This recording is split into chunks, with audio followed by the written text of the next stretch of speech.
பொய்களால் துன்பத்தை வரவழைத்த அரிச்சந்திரன். அரிச்சந்திரன் பொய்யே பேசாதவன் என்று சொல்வதுண்டு. ஆனால் அந்த நிலையை அடைவதற்கு முன்பு அவன் சொன்ன பொய்களின் எண்ணிக்கை ஏராளம். மன்னனான அவன் சந்திரமதி என்ற பெண்ணை மணந்து வாழ்ந்தான். இவர்களுக்கு நீண்ட நாட்களாக குழந்தை இல்லை. இதனால் தனக்கு குழந்தை பிறந்தால் குழந்தையை வைத்து நரமேதை யாகம் செய்வதாக வருண பகவானிடம் வேண்டிக் கொண்டான் அரிச்சந்திரன். இது சாஸ்திரப்படி குற்றமாகும். இதன் பின் வருண பகவான் அருளால் அவனுக்கு குழந்தை பிறந்தது.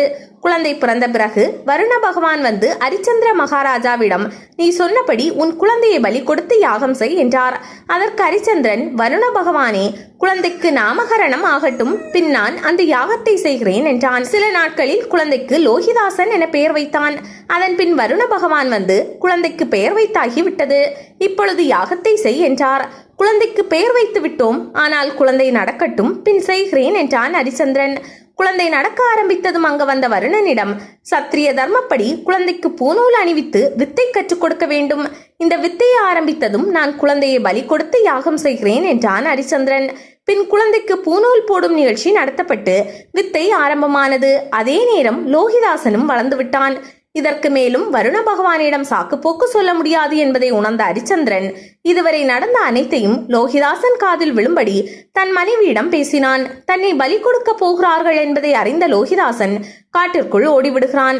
அதைதான் அரிச்சந்திரனும் எதிர்பார்த்தான். வருண பகவான் அரிச்சந்திர மகாராஜாவிடம் வந்து, நீ அநேக பொய்களை கூறி சாக்கு போக்கு சொல்லி என்னை ஏமாற்றி விட்டாய், உனக்கு வயிறு வலி வரட்டும் என சாபம் விட்டார். இதனால் வயிற்று வலியால் மிகவும் சிரமப்பட்ட அரிச்சந்திரன் வசிஷ்டரிடம் என்ன செய்யலாம் என ஆலோசனை கேட்டான். அதற்கு வசிஷ்டர், பிறந்த குழந்தைகளை தவிர சுவீகார புத்திரர்கள், விலை கொடுத்து வாங்கிய புத்திரர்கள் என புத்திரர்கள் பல வகை உண்டு. எனவே யாராவது ஒரு குழந்தையை விலை கொடுத்து வாங்கி நீ பலி கொடுத்து யாகம் செய் என்றார். அதன்படி பிள்ளையை விலைக்கு தருபவர்களுக்கு 1000 பசுக்கள் தருவதாக தண்டோரா போடப்பட்டது. யாரும் மகன்களை விற்க முன்வரவில்லை. அஜிகர்த்தன் என்ற அந்தணருக்கு சுனபுச்சன், சுனசேபன், சுனோலாங்கூலன் என்ற 3 மகன்கள். தன் ஒரு மகனை விற்கலாம் என்ற எண்ணம் அவருக்கு தோன்றியது. மிக வறுமையில் பசியில் வாடிக்கொண்டிருந்தது அந்த குடும்பம். தன் மனைவியிடம் கலந்து ஆலோசிக்க அவள் கடைசி மகன் எனக்கு வேண்டும் என்றாள். அந்தணன் எனக்கு தலைமகன் வேண்டும் என்றான். இதை வெளியிலிருந்து கேட்ட நடுமகன், என்னை நீங்கள் விற்க போகிறீர்கள், சரி என்னை கொடுத்து விடுங்கள், உங்கள் பிரச்சனை தீரட்டும் என்றான். அதன்படி அரிச்சந்திர மகாராஜாவுக்கு அவன் விற்கப்பட்டான். யாக ஸ்தம்பத்தில் சிறுவனை கட்டி வைத்துவிட்டு பலி கொடுப்பதற்கான யாகத்தை ஆரம்பித்தான் அரிச்சந்திரன். சிறுவன் அழ ஆரம்பித்தான். அப்போது விஸ்வாமித்திரர் அங்கு வந்தார். அவர் அந்த சிறுவனிடம், வருத்தப்படாதே, வருண பகவான் மந்திரத்தை உனக்கு உபதேசிக்கிறேன், நீ இந்த ஜபத்தை தொடர்ந்து செய், வருண பகவான் அருள் கிடைக்கும், உனக்கு மரணம் நேராது என்றார். யாகம் ஆரம்பித்தவுடன் யார் பலி கொடுப்பது என கேள்வி வந்தது. அப்போது ஆடு மாடுகளை வெட்டும் சாமித்ரன் என்பவன் அங்கு வந்தான். அவனிடம் 1000 பொன் தருவதாக கூறி சிறுவனை வெட்டும்படி கூறினார்.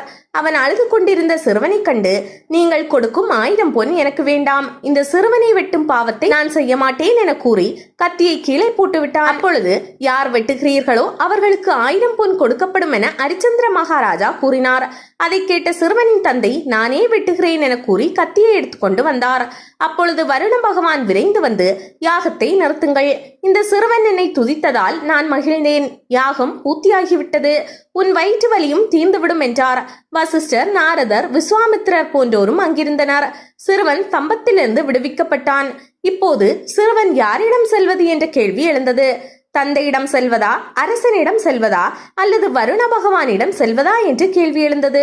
அதற்கு நாரதர், அந்தணர் இவனை பெற்று எடுத்தாலும் தன் மகனை வெட்டப் போகிறார்கள் என்று தெரிந்தே விலைக்கு கொடுத்து விட்டார். எனவே அவர் இவனுக்கு தந்தையாக மாட்டார். வெட்டுவதற்காகவே சிறுவனை விலைக்கு வாங்கினார் அரசன். எனவே அரிச்சந்திர மகாராஜாவும் தந்தைக்கு சமம் அல்ல. சாமித்ரன் சிறுவனை வெட்டாமல் விட்டான். ஜாதியில் தாழ்ந்திருந்தாலும் குணத்தால் அவனே உயர்ந்தவன். இருந்தாலும் அவனும் தகப்பனாக மாட்டான். வருண பகவான் சிறுவன் துதி செய்ததால் அருள் புரிந்தார். அவரும் தகப்பனாக மாட்டார். ஆனால் எந்த பலனும் கருதாமல் இவன் உயிர் பிழைக்க வேண்டும் என கருதி மந்திரத்தை உபதேசம் செய்த விஸ்வாமித்திரரே இந்த சிறுவனுக்கு தகப்பன் சாணத்தில் உள்ளவராவார். எனவே விஸ்வாமித்திரருடன் இவன் செல்லலாம் என நாரதர் கூறினார். தனக்கு குழந்தை வேண்டும் என்ற எண்ணத்தில் குறுக்கு வழியில் உயிர் பலி கொடுக்கலாம் என்று நினைத்ததால் பிற்காலத்தில் அரிச்சந்திரன் பலவிதமான துன்பங்களை அனுபவித்து நாட்டை இழந்து செல்லும் நிலையும் உருவாகிறது. அந்தனர் குலத்தில் பிறந்தாலும் குணத்தால் தாழ்ந்தவனாகி அவமானப்பட்ட நிகழ்வும் இங்கு நடக்கிறது. எனவே எந்த செயலும் தர்மத்திற்கு உட்பட்டு இருக்க வேண்டும் என்பதே உண்மை.